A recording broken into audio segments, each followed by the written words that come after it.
दोस्तों क्यूको न्यूज़ पर आपका स्वागत है दोस्तों आज मैं जो खबर लेके आया हूँ वो खबर हमारे पड़ोसी मुल्क चाइना से है।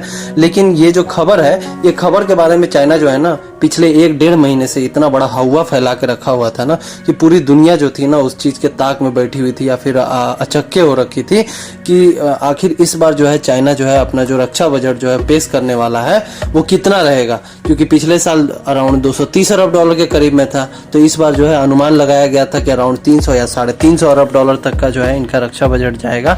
लेकिन जो वहाँ के डिफेंस मिनिस्ट्री जो है उनका एक फाइल लीक कर गया है और वो डेटाबेस जो है पूरे दुनिया को जो है ओपनली हाथ लग गया है। और उसमें एक चीज़ जो है बाहर निकल के आया, वो ये निकल के आया है कि चाइना का जो है ना रक्षा बजट बढ़ने के जगह पे इस बार घट गया है।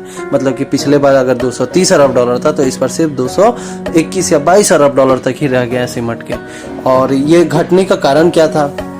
तो पहला कारण है कि एक तो उनके कोरोना की महामारी है, इसलिए वो लोग ज़्यादा जो बजट है वो उनका घटा है, मतलब कि बजट ज़्यादा बढ़ा नहीं पाए। और दूसरा बात है कि उनका जो करेंसी है युआन वो भी ज़्यादा डिक्रीज हो गया, मतलब कि युआन का जो वैल्यू है वो डिवैल्यूफाई हो गया है। इसके कारण जो है वो मतलब कि अपने देश से जो बाहर के मार्केट जो है जहाँ से वो लोग हथियार खरीदते हैं डॉलर के रूप में पेमेंट करके, वो जो है बस 221 या 22 अरब डॉलर का ही वो खरीद पाएंगे। लेकिन यहाँ पे एक चीज़ ऑब्जर्व करने वाली बात हो गई है कि जो चाइना जो है, चाइना अगर इतना बड़ा पैसा अगर इन्वेस्ट भी कर रहा है तो उसका दुश्मन देश जो है, बाकी मैंने रेफरेंस के लिए न्यूज़ आर्टिकल का स्क्रीनशॉट डाल दिया, आप उसको देख सकते हैं।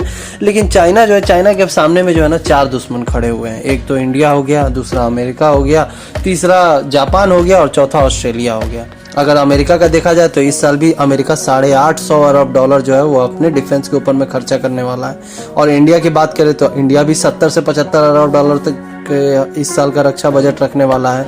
और उधर अगर जापान की बात करें तो वो भी 60 से अब 100 अरब डॉलर पे पहुंच गया है अपना रक्षा बजट लेके। और चौथे जगह पे अगर देखा जाए ऑस्ट्रेलिया का, तो ऑस्ट्रेलिया भी अब 50 अरब डॉलर इन्वेस्ट कर रहा है सिर्फ अपने रक्षा बजट पे।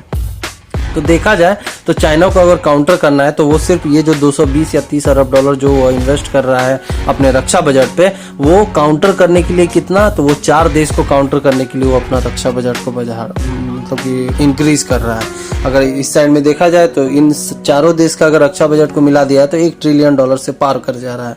तो आप समझ सकते हैं कि कितना बड़ा चीज को उसको काउंटर करना है, जिसके लिए उसके पास कुछ नहीं है। अगर देखा जाए तो 220 अरब डॉलर उस 1 ट्रिलियन डॉलर के अमाउंट के सामने में कुछ भी नहीं है। लेकिन अगर दूसरे साइड में इंडिया को देखा जाए तो इंडिया के पास सिर्फ 2 ही दुश्मन देश हैं। एक हो गया पाकिस्तान, जिसको हम लोग कंसीडर नहीं करते हैं क्योंकि वो खुद ही दिवालिया घोषित होने वाला है, और दूसरे साइड में एक चाइना हो गया। उसके लिए बस उसी के काउंटर के लिए हम लोग जो है अपना रक्षा बजट जो है बढ़ा रहे हैं या फिर आने वाले टाइम में बढ़ाएंगे।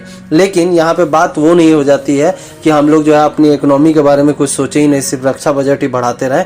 हमें क्या चाइना की तरह नहीं बनना है, हम लोगों को अमेरिका की तरह बनना है। अमेरिका एक सुपर ग्लोबल पावर है, तो ये सिर्फ सुपर पावर सिर्फ हथियार के मामले में नहीं है, वो डिप्लोमेटिकली हो गया या फिर इकोनॉमिकली हो गया, ये सारे चीज को मिला के वो सुपर पावर है। और यही सेम चीज जो है हमारे इंडिया को अचीव करना है, तो इसलिए अभी हम लोग उतना ज्यादा फोकस नहीं करेंगे। और दूसरी जो बहुत बढ़िया चीज जो है इंडिया में वो यही है कि इंडिया का जो है ना state of the art technology है। इंडिया के पास जो है state of the art technology है, क्योंकि जो भी हथियार इंडिया के पास में है वो किसी से कॉपी करके नहीं बनाया गया, वो हमारा अपना ओरिजिनल हथियार और हमने डिजाइन किया और हम ही ने बनाया है। लेकिन अगर चाइना का देख लिया जाए तो जब 100 अरब डॉलर भी उनका अगर अच्छा बजट था उस वक्त भी वो कॉपी पेस्ट करते थे, और आज अगर 250 अरब डॉलर या 200 अरब डॉलर भी अगर उनका रक्षा बजट हो गया फिर भी वो रशिया से सामान लेते हैं या फिर जेट लेते हैं, उसको कॉपी करते हैं, फिर उसके बाद वो अपना प्रोडक्शन चालू करते हैं। एग्जाम्पल ले लीजिए JF-17 हो गया या चेंगड़ू J-20 हो गया, और फिर 3-4 साल चलाते हैं और उसके बाद फिर वो फेल हो जाता है और सारा का सारा प्रोजेक्ट बर्बाद हो जाता है। तो इसका कोई फायदा नहीं है अगर देखा जाए तो, क्योंकि अभी तक इतना ज़्यादा अगर उन्होंने रक्षा बजट बढ़ा भी लिया है फिर भी उन्होंने कोई तीर नहीं मार लिया है कोई भी डिफेंस वर्ल्ड में, और उन्होंने कोई ऐसा हथियार जो है डेवलप नहीं कर लिया है जो गेम चेंजर साबित हो जाए या फिर पूरा वार जो है या फिर युद्ध को पलट के रख दे। तो दोस्तों आज के खबर में बस इतना ही। बाकी ये खबर आपको कैसा लगा कमेंट करके ज़रूर बताएं, और इस पॉइंट ऑफ व्यू पे ज़रूर अपनी राय दें कमेंट बॉक्स में डाल के। धन्यवाद दोस्तों मेरे वीडियो देखने के लिए, धन्यवाद।